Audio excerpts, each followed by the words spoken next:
And our day, the societies which control our country from behind the scenes, it's really important for us to understand how they got here and the symbols which are used. Symbols, occult symbols, are like letters of the alphabet. Put them together and they tell a story. But if you can't read the symbols, you don't understand the story. Okay. And so a classic example I'd like to bring to your audience's attention is like on the dollar bill. On the back of the $1 bill, everyone's has a $1 bill in their pocket, but very few people have ever looked at the symbolism on the back of a $1 bill. There's much talk going on today in Washington about a new world order. If we look at the back of the dollar bill, the $1 bill, on the left-hand side you'll see the magic circle, and within that magic circle is the pyramid with the all-seeing eye separated from the body of the pyramid. And above the top of the pyramid, just above the eye, you have annuit coeptus, which is Latin for annuit means our enterprise or our project. Coeptus basically means has been crowned with success or is now a success.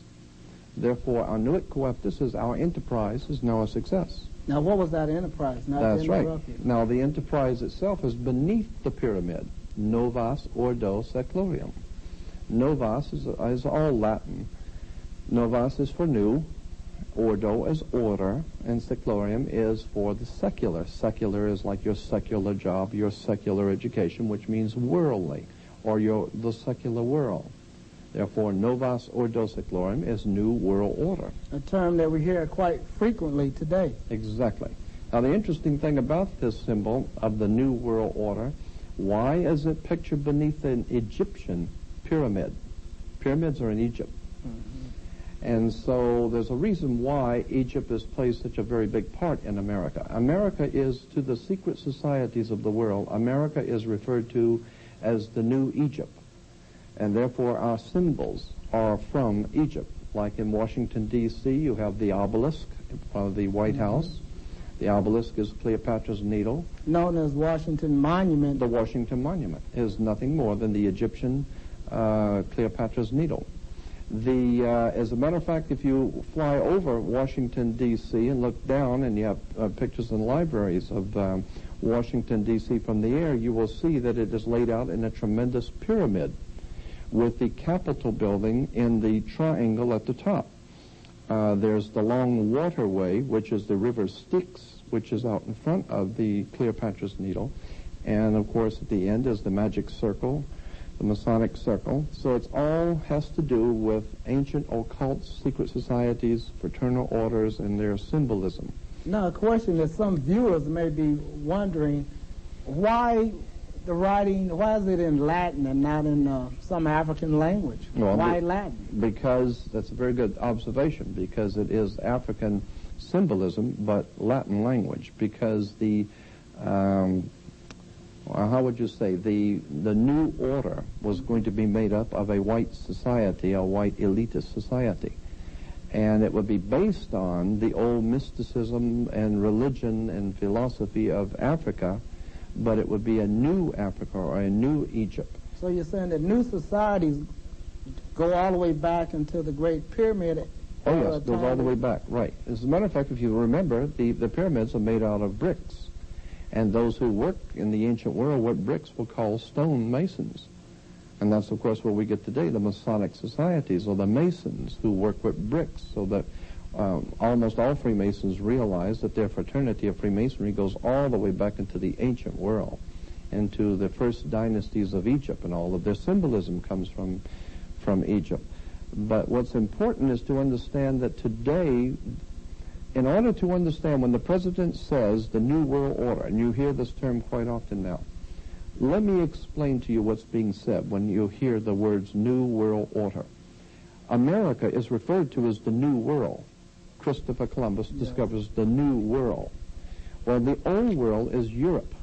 And for almost 2,000 years, Europe has controlled the world. Europe has dominated the world. And Rome has dominated Europe. So for almost 2,000 years, Rome, or the Roman Church, the Roman authority of Europe, through their ancient houses, their fraternal houses, have controlled Europe, and Europe has dominated the world. Now, did the Crusades have anything to do with this? Absolutely. That's exactly right. That's why Steven Spielberg and the George Lucas movies with Indiana Jones and the Last Crusade. Okay. Of course, you can't understand the Last Crusade if you don't understand the first one. And it has to do with the Lost Ark, and that's why Raiders of the Lost Ark, the Ark of Covenant. And incidentally, in that Raiders of the Lost Ark, where were they looking for the Lost Ark? In Jerusalem? Yeah. In Palestine? In the Holy City? No, in Egypt. They were looking for the Lost Ark in Egypt because that's exactly where the Ark originally was, in Egypt. It was an African symbol. It was purely an African symbol, the Ark, and later on it was brought into modern use in the Bible. It was referred to as the Ark of the Covenant, but actually it comes from Egypt. It's a much older symbol. Mm-hmm. But anyway, if you think about the power base in Europe being the old world, Europe being the old world, and those powers that are behind the throne of Europe dominating the world, that was an order, like the Masonic order or an order of priesthood, the orders of, the fraternal orders. Now, as I reflect on history, several United States presidents belonged to the Masonic. Quite a few. As a matter of fact, the founders of the United States, the founders of the country, the signers of the Constitution, were all Freemasons except for the few that were Rosicrucians, and there were a few others that were of other fraternal orders. In that respect, it's interesting to do a little research in your history books on an order called the Puri di Sion, the Holy House of Sion, S-I-O-N, not Z-I-O-N, Puri di Sion. It's a very powerful secret society that's even in existence in the south of France today, and that's why, of course, south of France has always been a very mystical place for occult societies. The Cathars, of course, and the Albigensian Crusades. But let me get back to this point about Rome dominating Europe and Europe dominating the world. Rome, the Roman Church today, was the power of Europe, and that was the old world order, the order of the old world. But with the coming of America, we have a new world order. And therefore, it is the power, elite power base, which is America, the new order. Are you saying that power was passed on to America? That's right. The power was passed on to America. They seized it and take it? Well, they actually, in fact, seized it and took it, and moved the power base from Europe to America. And therefore, the order that now is directing affairs behind the scenes in America is referred to by people on the inside as the new order, the new world order, because America is, as I said, the new world.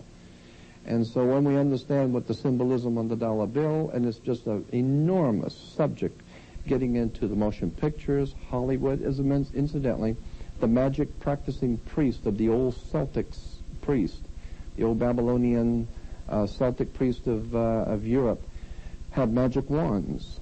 And the magic wands were always made out of holly wood. And that's why, because they would work their magic and with Hollywood. And of course, the secret societies are still today working their magic with Hollywood. We use this terminology, secret societies. Are they really secret? Well, you see, not all of them are secret. Many are semi-secret societies. In the 35 years that I've been interested in this subject, I find that there is always going to be many people who have come out of societies for whatever purpose and for whatever reason, and begin to divulge some of the materials and some of the things that were going on behind the scenes. Usually we hear about this like 50 to 60 to 100 years later. Someone we finally find out wrote a book or something, and then we look back and then we can see why things happened the way they did. But today our world is totally in the grips of secret societies. The Middle East is dominated by some very powerful secret societies that work on fraternal orders. That's the reason why George Bush had the troops in the Middle East. It was to show power to other secret societies, so to speak, who is actually in control of the Middle East.